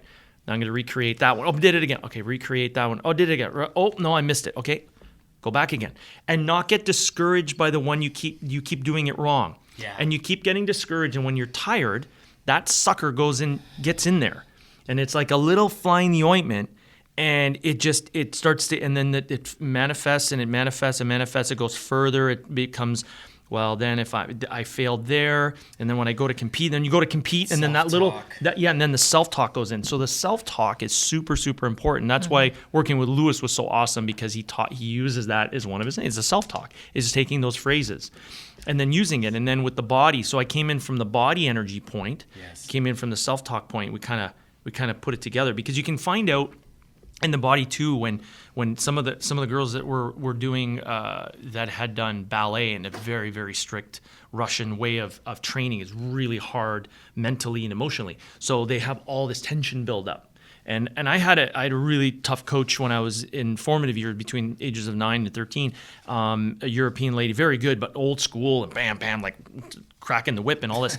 And it was like, it made you like, oh, I don't want to make a mistake. Oh my gosh. And it was really tight. So it's trying to loosen all of that up and come from a place of pliability instead of rigidness. This is very smart. I'm sorry, you got something to say on Yeah, that? sorry. No, please. I was just so thrilled. I want to know what can you hold that, like, once you learn that place of rigidness, can you be trained by someone who has those strict tendencies and not tense up? Like, or is the environment, like, do you have to remove yourself fully from that environment to be able to release through the body? I removed myself from the environment at the time. It was just something. But then what was incredible later on, after I left that environment, and I learned so much. Don't get me wrong, it was wonderful. Yeah. But our paths went as far as they could go. And then I went off and I started working with Doug Lee. And 2 years later, I became junior champion of Canada, because I was a young guy, junior champion of Canada. And I was in the kiss and cry. I was the last one to skate. I was like, wow, this is amazing. I made this change 2 years ago. Now I'm junior champion of Canada in 1988. Brian was going for Olympics. And I come out of the kiss and cry, and I open the curtains, and that coach was the first one there, and she hugged me. And she goes, Elvis, I always knew you were one of my favorites, and you'd always make any. And so she wasn't the person that's the way she taught. Mm-hmm. Yeah. But I saw this love. She hugged me, and it was like, yeah, she was a part of that journey where I needed it, because I had to feel what it was like in order to know what I didn't want. Yeah. If you know what you don't want, you know what you do want. And then for her to be there with you, though, at that moment, that's amazing. A very special part for your journey. We explore that kind of frequently, even just like me and Winnie as people, of like, you know, like, making sure that energy is pleasant, like how much of a priority that is, like basically the working conditions. Like, I find myself getting very passionate and like, okay, this needs to be done, like, you know what I mean? Like, and it can get tense. But it's like, lately I've definitely been finding like, okay, there's value into like slowing down, going together, and creating a more textural, like soft experience on the surface. Is that what you went towards after working with that coach? Did you see Glenn was more like intuitive and less rigid, and that allowed you to like soften up and learn more? Or? Well, it was, I went to Doug Lee, who was coaching skating. Glenn was my, and still is my instructor for Kung Fu. But Doug Lee, as a figure skating coach, Doug Lee, he was training Brian Orser, and he was, you know, pretty strict, but super, but not strict. I would say super, super positive. It's all about, you know, giving 100% and training. And if you didn't train, you'd be like, look, don't waste my time. Mm-hmm. You know, come here prepared. Nice. You know what I mean? You come in and be like, there's days, well, I'm tired today, and you know, and they use that as the victim thing. And okay, I'd come in and say, hey, Doug, I'm actually kind of tired today. So let's work on this. He goes, great, let's do it. Nice. So I come prepared, knowing what I can do. You know, my 100% yesterday is not the same as today, but I'm going to give 100% today and still push that last 99 to 100, which is really hard to do, especially when you're tired. Because we all know when we're working on things, we're never feeling perfectly motivated and have the perfect energy every single time. I get maybe one or two of those a month. Yeah, training. that's what I'm saying. You have to be persistent even in the mud. Persistent, consistency, and belief. Oh, that's simple. Well, when you're not feeling great, or there's times where I'm actually feeling sick, and I'm like, I can't miss it. Like, to be honest, today I wasn't able to do a workout today, earlier today, and I haven't been on the ice. I was on the ice yesterday. I skate pretty much every day, but I took off. We went to pick up our puppy. And so today I was there and I was like, and that's why I'm kissing the little one here right by my feet. This is awesome. Yeah, Ralph. And so I was at home. My wife had to go do some errands, and I have the older one. She came downstairs, and we're trying to slowly put them together. Yeah. The older one's kind of grumpy because she can't see. Yeah. And the little one's just Tasmanian devil everywhere, and she's like, I can smell this thing moving. I leave for 10 minutes. I have this this round kind of playroom. It's like a cage set up with the little one, so she has her play. And I come downstairs, and Isis, the old one, she's already against the fencing, and then the little one is sleeping on the other side, and she's just there. Oh. And I took a video, sent my wife, and I go, it's starting. So she kind of took the energy, and they're both sleeping. And I was gonna go on my simulator to do work, and my simulators are for racing because and I'm like, I can't disturb this. Oh yeah. So my brain was like, okay, I need to work out, and do that workout, and then also do a physical workout later. So I'm like, but this is really important. This is an energy thing. Yes. So I just laid on the couch and I slept for half an hour. I let them have a moment, and then I'm like, after this tonight, I got to go home and work out. I'm gonna go work out too. Done. God bless. So it's one of those things. Like, there's some nights where I'll be like, I got home late, and I'm like, I got to get my workout in. It's 11 o'clock. Bro. I'm doing it. Yes. And That's what matters. Yeah. And my wife knows that. She goes, she's like in bed. She's like, are you serious? I'm like, yeah, babe, I can't miss today. Like, if I miss today, I'm gonna miss that cycle. So I got to do it when I can. Yeah. So if I have to fit it in, I fit it in. Do you do a pre-workout or anything? You just eat a banana, or what do you like, or do you just water and? Depends. So I do some intermittent fasting. Nice. When I'm trying to strip down, if I'm gaining too much weight, depending on and I'm always trying different styles of workouts and stuff. But I've got it pretty zoned in on the type of food. So sometimes, like, if I need, especially at shows or during rehearsals, and we're on the ice 10 hours a day or whatever, we're there at the rink. I try to get gluten-free bread. My body doesn't like gluten too much, but it's such a great base. And then I put on like organic almond butter, and then I have banana and organic honey. Oh. And that's like, you got your glucose and you got your fiber, you got everything in there, and I'm just like, bam, and that gives me the fats and everything I need for the brain. Yes. So I also have I use some caffeine, natural caffeine with electrolyte drink. Okay, nice. that I throw in my water, right. and I'll take 2 of those tablets, which will give me about, and it's not crazy, it's only like 160 milligrams of caffeine, which is not a lot. Like a cup of coffee is like 200. Mm-hmm. Yeah. And I'll have that, and that will spike me up, and I'll add in a little bit of beta alanine. Okay. So the beta alanine is really good because it helps the blood vessels open and get the flow. Oh, is that like niacin? Yeah, well, kind of. Yeah. So I learned it from a friend of mine who is my age guy. He's a bodybuilder. He won national title in bodybuilding. He helps me with some stuff. So I added that in. Cool. Really good creatine that I take, and then a really good beef protein through one of my sponsors, Skanusa. They're wonderful people. Shout out Skanusa. Yeah, Skanusa. Yeah, they're a Greek family. You can buy their stuff pretty much any health food store, Whole Foods and everywhere. Is it red and white?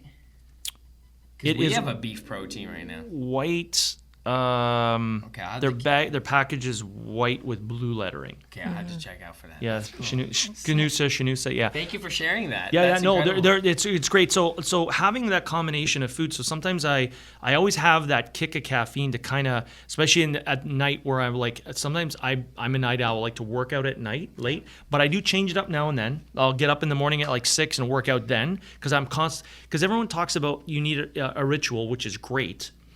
But a lot of times I'm doing shows at night at 7 o'clock. Yeah. A lot of times I'm racing. Like, I was actually doing a qualification at 9 in the morning. And I'm doing, 250, 270 kilometers an hour speeds. You better be like awake. Holy. So I do workouts different times of the day. Yeah. And this was one thing too when I worked with Lewis, and he would give me work. We were doing some study work, and I'd have to come in and do it. And I would go and I would do it in the morning early, do it in the afternoon, and then late at night. I do it times a day because our mental, our state of being is different throughout the day. Yes. So to be able to try to access that spot for acting, or the physical spot for working out, and pushing that 1%, that last bit, it's different throughout the day. So if I'm constantly changing, I'm constantly adapting. So I can bro. I can try to grab that plate. Like my mom and dad, when I was skating at the cricket club, and the coach I was working with there, Mrs. Burka, there's these weekend sessions that we had like 11, 12 o'clock at night. They had these open free skate sessions. Yeah. And my mom would be like, do you want to go skate tonight? I'm like, yeah. My dad couldn't watch during the week. He was always busy. So they'd go for dinner, a late night dinner, and I'd go and skate at like 11 o'clock at night on a Sunday or a Saturday. I love that. And I would catch these extra sessions. I used to skate 6-7 days a week when I was a kid, from age 9 till like I was 14. Yeah. And wherever I could, and if I could do it then, I could do it anytime. Hi, baby. Like this is We're just good little love time. Ralph. Yeah, nice love, Ralph. He's a That's good so guy. nice. He's a good boy. My Hi. biggest tattoo. He's my guy. Oh, My sweetest guy. hey, He's 11. 11. Oh my gosh. You have dropped so many gems on us and like blessed us. potentially changed my life. Let me ask you this, Elvis. What does it feel like to be the coolest guy ever? Congratulations on you. Though. Yeah. Well, here's the thing. For this next, like this chapter of my life with racing, everyone's like, did you have a midlife crisis and wake up and decide to race? And I'm like, no, I've wanted to race since I was a kid. I got into dirt bikes when I was 7. My neighbor, the mom, was the one that helped my mom find a rink for me to skate when I first started. And her son was a motocross racer, and he was older than me, and our property was on the top of a hill, and I used to watch them race across the street. So I was inspired by Frankie and his mom, Mrs. Watts. I call her Mitzi Watts.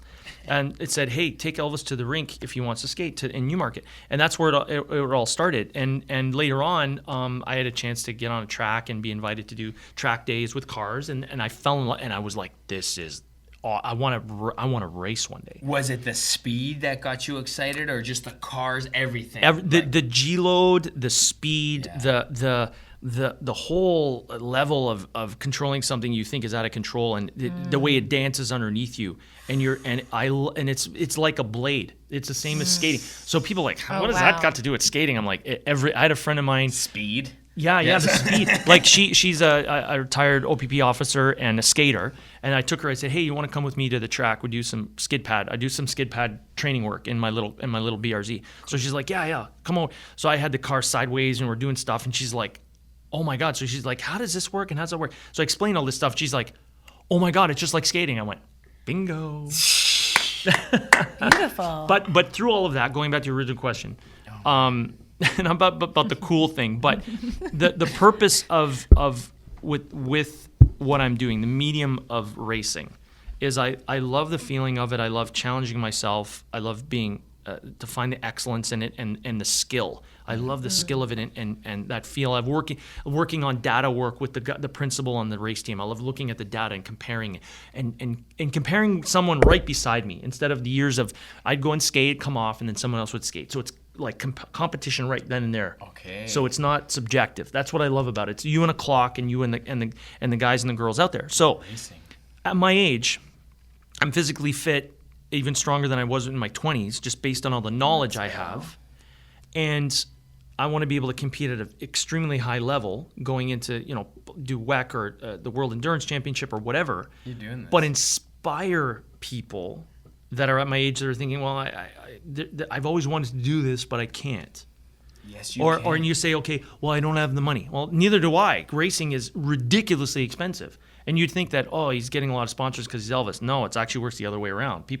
They're like, well, you're a skater and you want to race now? Yeah. Aren't you old? I get a lot of that. Totally. I get a lot of that. And I'm like, yeah, but the things that I achieved in skating, I was Canadian champion in Kung Fu, was silver medalist in Kung Fu. I was second in Canada my second year competing in go-karting. I was second in Canada and made the world team. What? There's all these other things that I have. And when you add those up, they're like, oh, okay. And that's when Ushi Kessler, my choreographer, came down to watch me race in COTA, the Circuit of the Americas. And she's like, you treat everything like with the Olympic, you train everything Olympic ideals, the Olympic approach. Yes. And that is about, and you do the same. It's about excellence. Yes. Acting. It's the same. It's the Olympic approach. It's about self-discovery, using the medium to discover about yourself. And as you follow your path, you will automatically inspire the people around you that are true. Because you're going to have people that are going to be envious. There's going to be people be jealous. There's all these people. They're going to have that energy, but that's their path. That's their thing. Don't get caught up in what they think.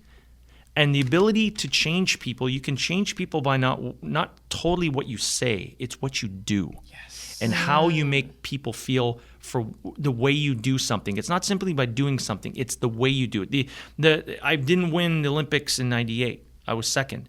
But that experience of the injury inspired a lot of people. Yes. So I was like, I had to take that home and go, that was my gold medal. And I went through that tumultuous time, but it inspired a lot of people. A lot of people remember it. And I'm like, a legend. It took me a long time to accept it because that was the thing. I left Canada and had to really soul search all that stuff. So that being said, it's about the inspiration, and it goes bigger than simply, I want this for myself. I want that. Well, yeah, I'd love to win. I'd love to go I'd love to go to like the biggest championship. Like it won't be F1, but for me, be like, Le Mans 24-hour, go and be on a winning team. Oh my God, yeah, it'd be awesome. That's a personal thing. But can I inspire people? Hell yeah, that would be awesome. To be like, Elvis, I'm totally inspired. Now I'm doing my thing. I'm acting, or I'm singing, or I'm racing, I'm skating. I'm like, wow, this is really cool that you can do other things. You don't have to be doing one thing. Anything else you do in your life, it should fill the main thing you're doing. So when I was riding dirt bikes and I was doing martial arts and I was singing and I was acting, it all made my skating better. And then I removed my skating and I put my racing in. All those other things help me. They help each other. They're symbiotic. And you let the medium change you is what was beautiful. You say you give yourself to that, go through something with that medium, and then it's like what above is below. You know that, like one of the Hermetic laws. And I feel like when you show up to something in your greatness, however you do, you're allowing it to like evolve and change and pull you, so then people have the same feeling and allow you to inspire them, right? You like go into it with that, and then people have the same reaction to you. It's like, it's incredible. Can I ask you what you feel about, or how envy, jealousy, anger are maybe incorrectly attached to competitive behavior, or No, I guess that's great. the question. Yeah, I mean, it's we all go through it. There's moments where I was jealous or envious of somebody growing up, and if people say that they're It lying, doesn't feel good. I get jealous sometimes, and I don't want to be, but I do. But I feel it, though. Of course, Yeah, of course, so and that's something that you can, and we're supposed to feel those things to unlock something in us that is like, okay, why do I feel this? Why do I feel like this? What's going on? And go a little bit deeper and be like, yeah, I'm thinking that way, because it ends up intrinsically, it ends up being something. It's material. It's like everybody, like there's so many kids now. They want the accolades, they want the award before doing the process or the work. You got to do the work. That was one of the first things we talked about earlier. You got to do the work, and it's also to the self work, not just simply. I'm doing the skills of skating and I'm working my jumps. No, there's self-work. I'm not just driving a car. No, I have to do my self-work. There's moments, these hurdles that you have to get through, the demons and the fears, and you have to do that work. It's and just got to do it. It's showing up like head to toe, because that's when you can feel those who break through. There's something deeper in it to be learned. Can I tell you something? Someone gave me a piece of advice, like an old sage wise man gave me a piece of advice at the beginning of the summer. He said, say yes and work less. And I applied it. I was like, hell yeah, I'm applying this summer. And I had a glow up summer. And it did come with like some selfish behavior because I had to prioritize self before anything else. Yeah. And that came with its own weird feelings of guilt and shame. Great. No, there's something pinged. I'll add to it, which is great. Yeah. And a friend of mine was like, "Oh, you might be grieving the person you were when you pleased, like when you abandoned yourself to please other people."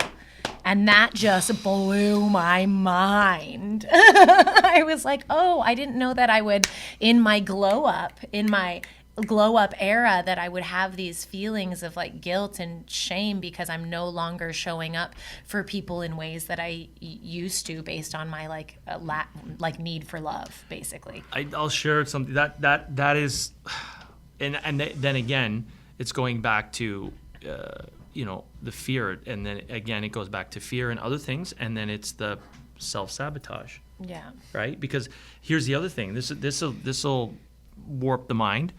I have this ability for skating, and I had this willpower, and I had health to a degree, my injury and stuff. And then you get to a point where you see other people that don't have as much, and then you feel guilty for having, and all these things start coming towards you, and you're like, oh my gosh, and you have family members or other people that don't have the same thing, and then you start thinking of that, and then you self-sabotage. And I remember once one of it was a family member came up to me and said, "Elvis, you're so self-centered." And I was young, I was like 15, 16. You're so self-centered with skating and I looked at her and I'm like, yeah, but that's what it takes to make it. Yeah. It's self-centered because I'm focused. I'm so focused on what I'm doing, and and again, at that elite level, not everyone can do it. No. Because there are sacrifices. That's one of them. Girlfriends over the years, like some of that I dated that were not skaters, they were like, oh my god, like, oh my, yeah, unfortunately you're number 2. Yeah. Actually, you're number 3. I'm number 1. Skating is number 2, and you're number 3. Yes. And because and that's the thing, and my wife, who is we and this is the thing that I absolutely love, we have the same mindset, but we absolutely love each other, but she loves doing what she's doing, and I give her everything to support her, and she does the same with me with the racing. But she knows that, with my drive, she goes, "Elvis, if you didn't have racing, I know you'd be depressed. You need that outlet." I'm like, I know, and I know if you didn't have the Kibble Project, which I want everyone to follow. What is that? The Kibble Project is a pet food bank that my wife put together a few years ago, and we help over 70 to 80 shelters in Ontario, and when I do shows across the country, smaller shows, we go and find, and my wife does this all. I just move Kibble. I say I'm the pretty face and she's the brains, even though she's a model. I support her in all of that, and she supports me in the racing. And Ben, you would put that up here, please? Yeah, the Kibble Project. And it is something that, when you have a proper relationship, is like two circles coming together, and then they cross in the middle, and that's what you share, and then you have your own thing that's your own. And you need that, because that's what you feed in the center to give more to your partner. Yes, you should be full. Come with a full cup, runneth over. Yeah, you have to be full. And this is one of the other things I had to learn too, was, you complete me. No. You come completed, and you have two completed people together working. 200% is better than 100%. Exactly. 50%. Exactly. And you have to go through the work to find that, of course. Yeah. But it's that. We had to find that. I mean, we met an improv troupe when I was 18 and she was 19.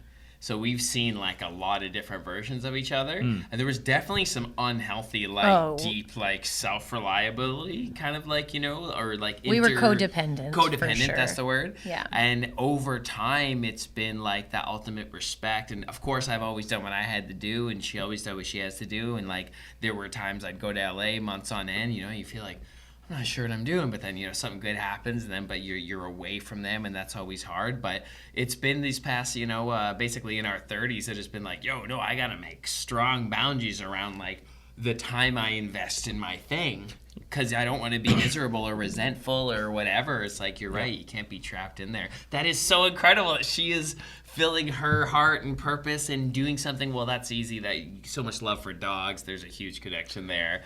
And How's that? And like with that it's like I grew up on a farm, always with animals, and when I was living in Mexico, we were helping a lot of the street dogs there's so many street dogs, and they're like part of the community. So we'll go take them to the vet, get the hair cut and all cleaned up, get their shots, and then we put them back on the street, and they live at the corner gas station. People feed them and stuff, Yeah, right? yeah, and it's amazing. And but she was helping out there, and when she came to Canada, wanted to do something here. So she ended up getting the food bank put together to food and stuff that bags are damaged and stuff that might get thrown out, repurposes everything, and then has, through a donation to help pay for the truckloads of stuff that we get, we support so many different shelters in Ontario. So it's really, really cool. It's just something that came up in the last number of years. So it's been fun, and a thing that we share a love for animals. And at the races, everybody has dogs, so they always come. So we'll have a Kibble Project a booth. I have Kibble Project stickers on my car, and I have paw prints. And my two girls that had passed away, I have a logo of them with their name. They have wings, and it has almost like a Ferrari logo with wings, and they're on my shirt, on my race suit, and on my car, because they were because they used to come to the track with me even when I was karting. They change our lives, bro. They make an imprint. I would be on my sim, and Besla would at my feet the whole time. I'd be like swearing, and she'd be like, "Daddy, are you okay?" And she'd be there the whole time, for hours. So it's our relationship is amazing, and wear a Ralph too. And that's What's your little puppy's name? Have you named? Freya. Yep. Little baby. No, the Freya. Valkyrie. Yeah. Yeah, and she and her story too. She almost died at birth. Oh. Yeah, the fluid in her lungs, and they had to resuscitate her, and she had to fight she fought and fought and fought, and she came through. Warrior spirit. And I was like, yep, bam, baby. That's you. Yeah. Oh, congratulations. So if someone wants to donate or be part of that, they can... Yeah, look on Instagram, the Kibble Project. I think Gladys I don't really follow Facebook too much, but it's on Facebook. But Instagram is the main one. Yeah. It's awesome. But going back to the selfishness thing, that whole, you have to be, and even like Michael Jordan says it too. You in that type of thing, you have to be selfish. Any Olympian that's at the top level, you everything goes towards, it's that wheel I told you about. Everything has to feed to that core, and it has to be clean. You're harnessing energy. And the stronger the spoke, the stronger the training, the stronger the nutrition, the stronger the support. It makes the wheel stronger. So as it rolls through the hardest terrain, it's the strength of that wheel that and the heart of it is you. And it's what you do. And all I did was with the hub, as I changed the thing I did, I changed it to me. So no matter what I did, I would change the spokes out necessary to the thing I was doing. Yes. So my self-worth would never change. My self-worth has nothing to do with my outcome. I can fail 1,000 times and win once. My self-worth is not about the win. It's about the journey. Yes. And setting the goals and knowing and the striving for the excellence. And if I'm able to inspire people around me doing it, then it's awesome. Then it's pure. Then I feel like it's a win-win. Oh, yes. You're painting the canvas and you're showing up to do so. And the way that you'll do anything is that greatness, bro. Congratulations, man. Yeah, dude. Thank you for blessing us with this I'm all headspace. hopped up I feel right now. This is I'm gonna watch kombucha. this. Yeah. I'm gonna watch this episode when I Honestly. need. You're a boost. Yeah, You're a boost, Thank you. man. Wow. energetically. Good for you. Congratulations. God bless. My God. That again, going back to just purpose, Yes. gifts and things like that. Yeah, quick twitch muscles and all that. Yeah, I'm athletic and I can do that. That's what I was built for. But through the medium of what I'm doing, how can I go beyond just the racing and the things I'm doing? Okay, I can touch people's lives, but by doing the thing I love doing, and then I'm like, okay, then I feel good about this.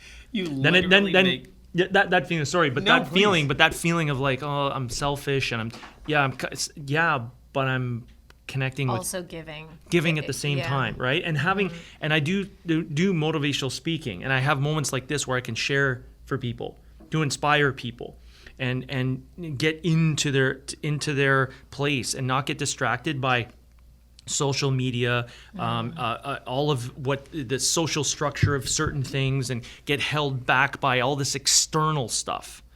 And if it's pure and if it can affect people in a positive way, then follow your dream. Let's go. I'm gonna go do a set tonight. And I got to work out later tonight. I'm gonna work out. I'm gonna yeah. work out. Go do yoga class. out with Arnold. Yes, now we are going to be strong. I'm going to Remember have a that spinach SNL, smoothie. Oh, who was that? Dana Carvey and Kevin Nealon? Yes. Yeah. We are super pumped up. We are super pumped up. God bless. I got doggy hair. It's all good. That's all good. Man. Wow. Well, that was just such a wonderful conversation.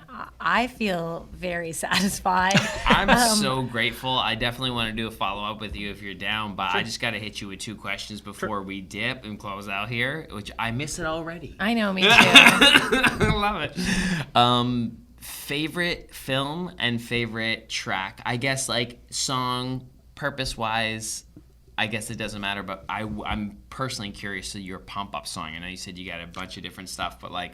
Yeah, if my phone, if you pass me my phone, I could like, there's, should be- one of them just popped up, and honestly, I wasn't big on like a lot of rap songs and stuff, but there's this one song that I found it on, Sick. and you're gonna love the lyrics to it. Just it was on an Instagram post. Wow. This is like, yeah, it's on an Instagram post. I use it in one of my in my workouts. It's one of many, but this one is it hits me and it's awesome. Remember the Name by Fort Minor.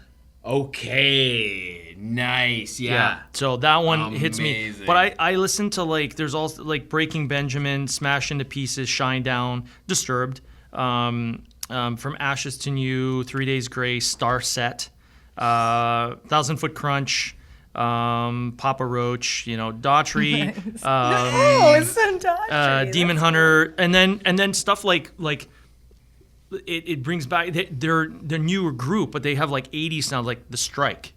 Okay. They've got some cool stuff that sounds like 80s. It's awesome. I'm not yeah, they're familiar called with The them. Strike. Yeah, no, it's so I got a mix in here of stuff, but I like one of my favorite bands of all time, Def Leppard. The stuff that I've skated to.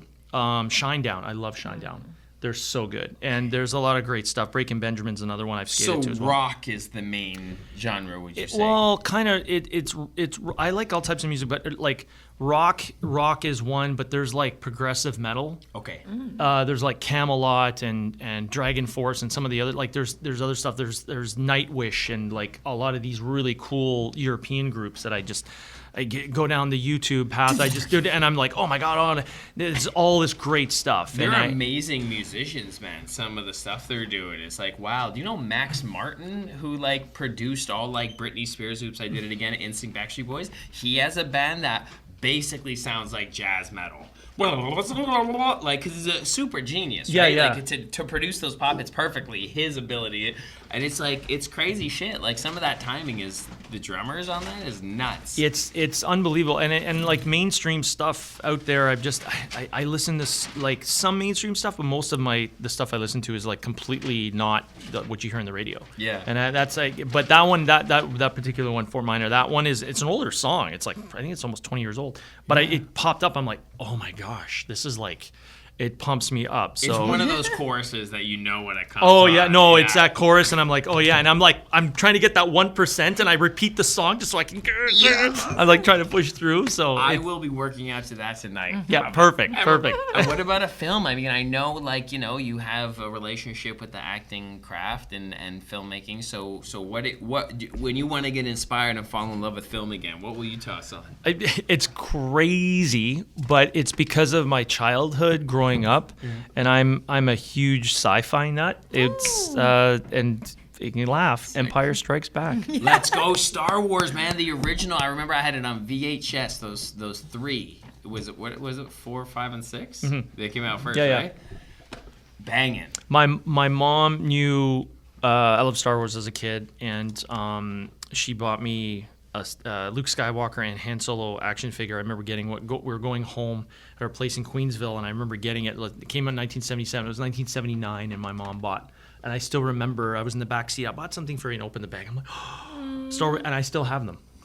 I have all the old original Star Wars action figures. They're kind of like the paint's off them because I was playing in the bathtub with them and stuff as a kid. You still have I have them still. Yeah, it's like it's crazy. A really close second would be Indiana Jones. Nice. And the first one, and it like Raiders of the Lost Ark. That to me, like, oh my gosh, like That's the film. yeah, it's Harrison Ford. I mean, he's in both films, but that was just it was awesome. That big is that the one with the big big boulder? Yeah, that oh one. Yeah, my yeah. God. He goes in for the golden idol, and then he's like all these things are happening in this like this labyrinth, and yeah, They it's, generate this feeling of such intensity and tension. You like.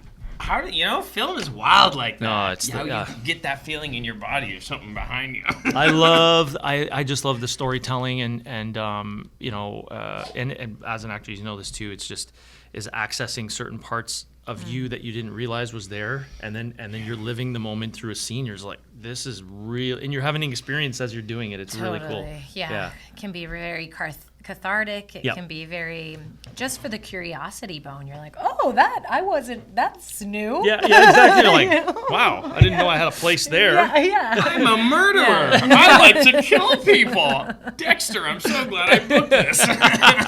That's awesome. Okay, I still believe that weed is the gateway drug to mindfulness. No, we are the gateway drug to mindfulness. We highlight comedians and musicians and people in wellness because we're very interested in taking care of ourselves. As we get older, we have them on the show and they tell us why they win. Yeah, from a deeper perspective, I like the conversation because it's less of an interview and more of a, hey, what's your daily rituals? It's your internal process. And it's nice to have a human approach to perhaps the philosophical study of success, progress. I think you may enjoy it. And if nothing else, you can always get a laugh or laugh at us. Yeah, you can see us argue like one every 3 episodes. We usually look pretty cool. Like, you can't see it, but I'm wearing white jeans. He got these white jeans yesterday, hasn't took them off since. I slept in them. Slept in them. So I'm 11. I'm a Winnie. musician. This is Winnie. We're in Toronto, and we hope you enjoy the show. And we hope that you fall into a rabbit hole and fall in love with us a little bit. Follow us on Instagram and be part of our community. And I love you. Okay, so like you've dropped so many gems. As I So said, much. this is going to be Beautiful. an audio book for when I need some from Pep Up. But usually we just ask our guests, like, if you were to be able to put everything that you've learned and accumulated along the way into one kind of phrase or paragraph, like, what would you say? Because I know we have a bunch of gems, but like overall, what's the thing that maybe you could hand to yourself as a little 5-year-old to be like, here, take this into your life and it will make everything easier. Perfect use of the 5-year-old is to, when no matter what age you're at in life, always feed the inner child. The soul of the inner child is the most important. Because you don't, like, and also too, like, I didn't marry my wife. She was 27. We were engaged for like 3 days. We eloped to Vegas and got married. I knew I was gonna marry her when I first saw her, but you don't marry the person that is. She was 27. I didn't marry the person that was 27. Right. I married her inner child. Oh, Because that's the person you ultimately when all the barriers are down and you are in the same room and you're just yourself, the inner child is who you fall in love with. yeah. That's Because who's there. That's who's there. Being adulting, you're adulting. You're paying your taxes and you're doing all the shit that we hate doing. Boo. Oh, you pay your taxes? Crazy. You're like, wait a minute. Yeah, and paying bills and doing all this stuff and this responsibility stuff. But when it comes down to it in living life and following it, it's the inner child. I wanted to skate when I was a kid. I wanted to race when I was a kid. I wanted to act when I was a kid. I loved movies when I was a kid. I like all of this stuff it sparked at a young age. It's there. It's when it sparked is the part that started it all. So that's the person you go back to for the answers, because the answers at that time are not tainted by society or anyone else. It is pure. God bless. Boom. That is so beautiful. Thank you, Elvis Brendan. Thank you for saying that for like the 5-year-old, because it pinged right away. I'm like, I wonder what I'm gonna say, and then you were like, yeah, but the feeding the 5-year-old. Oh, that's what I'm gonna say. So there you go. God bless. That was Thank you. incredible. That was perfect. Thank you for this. This was awesome. Oh my pleasure. gosh. This It was is my such a pleasure. favorite type of podcast or chatting, because I got so much information in my brain and so many experiences doing so many different things. I just need to get it out there and just share it so that people can just either take it with a grain of salt, even if there's one little thing that pinged. And you're like, because there's a couple things that hit you. I could see it in your ear. You're just like, oh. We will be living by that. Yeah, it's just like, or you had it. You wanted something to answer, and you're questioning something. You're like, oh, okay, that makes sense. I've done it all. Like I've learned from so many different amazing people, shamans, teachers, martial artists, coaches, trainers, whatever. And I take a little from column A, column B, column C, and then the thing is, take all that. And then you find the thing that pings. You're not going to take everything from the one person. You're going to take the things that ping, because they're those are the things that are on your path that'll help you on your path. And it's knowing that. That's another thing to get really good at, is knowing what to take from people. Yeah. Even if they're people that you wouldn't normally. Yep. Even people that were against me, I support. I'm thankful for that, because they showed me how strong I was. So there's always a positive even with that too. And what not to do. If you don't like someone's form or someone's approach, be like, oh, that's sloppy. You know, you can do it. You use every situation to your benefit. Yeah. If you have like an opportunity to do so. Yeah. God bless, bro. If I'm sure everyone that's watching follows you already, but if they don't, where should we find you? Yeah. I'm on Instagram. Perfect. Yeah, that's the easiest place. In Kibble Project, follow me on Instagram. Facebook is not. I have like more of a fan page that's set up that way, but Instagram is the main thing. And Cool. it's I awesome. am so excited to see where you continue to take your greatness, bro. It is Yeah. such a pleasure and honor to have this conversation with you. And, Thank you. yeah. No, thanks for the Thanks so invite. much. This was awesome. I don't know how long we were going there for. We said some words. Yeah, That's yeah. it's 6. Yeah, Yeah. wow. I Yeah. did not know it was that long. That was a lengthy one. Good God one. bless. Thank you, bro. Awesome. Thank bro. you. Thank you. Oh yeah. Is it still God rolling? bless. Yeah. Okay. Subscribe and stuff. Subscribe and tell a friend. Subscribe and stuff, but mostly about the stuff. Yeah, Yeah. Just do the other stuff, but also subscribe Kibble and and live Yeah. your good life. Yeah. You're at the center. Thank you. Thank you so